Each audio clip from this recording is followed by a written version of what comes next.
নমস্কার বন্ধুরা, আমি আজ তোমাদের পাউরুটি দিয়ে রসমালাই করে দেখাবো। তার জন্য আমি একটা পাত্রের মধ্যে দুধ ফোটাতে দিলাম।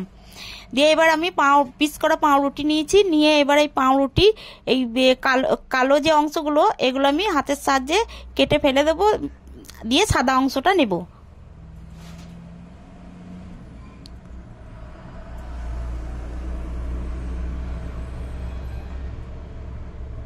তো দেখতেই পাচ্ছ আমি কালো অংশগুলো ফেলে সাদা অংশটা নিয়েছি, নিয়ে এবার এটাকে আমি হাতের সাহায্যে একটু ভেঙে নিলাম। ভেঙে নিয়ে আমি অল্প অল্প করে জল দিয়ে এটাকে একটা ডো তৈরি করে নেব।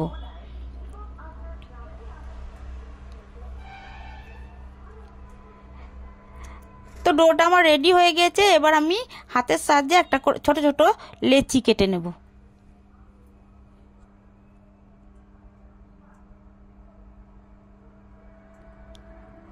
তো লেচি কাটা আমার হয়ে গিয়েছে। এবার আমি দু হাত দিয়ে গোল গোল করে ছোট ছোট মিষ্টির মতো করে নেব।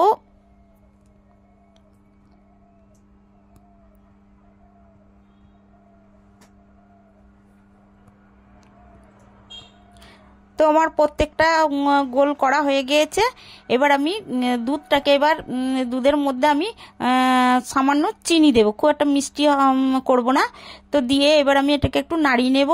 নাড়িয়ে নিয়ে আমি দিয়ে দেব দুটো এলাচটা দিয়ে একটু নাড়িয়ে নেব। নাড়িয়ে নিয়ে এবার আমি দিয়ে দেব গুঁড়ো দুধ, কিছুটা গুঁড়ো দুধ দিয়ে এবার দুধটাকে আমি একটু ভালো করে নাড়িয়ে দেব।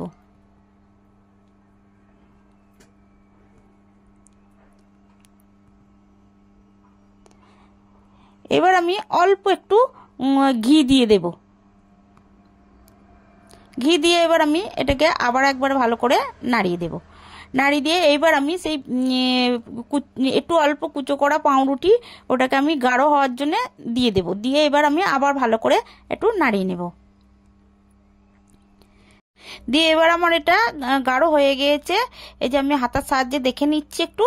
তো এবার আমি গ্যাসটা অফ করে দেবো কিছুক্ষণের জন্য, ঠান্ডা করে। এবার ঠান্ডা একটু হয়ে গেলে তখন আমি এই যে মিষ্টির এই করে রেখেছি, পাউরুটির মিষ্টির মতো গোল গোল করে রেখেছি, তো দিয়ে দেবো। দিয়ে এবার আমার এটা রেডি। তো তো এবার এটা আমি একটা পাত্রের মধ্যে ঢেলে নিচ্ছি। তো তোমরা এইভাবে আমার মতো করে দেখো।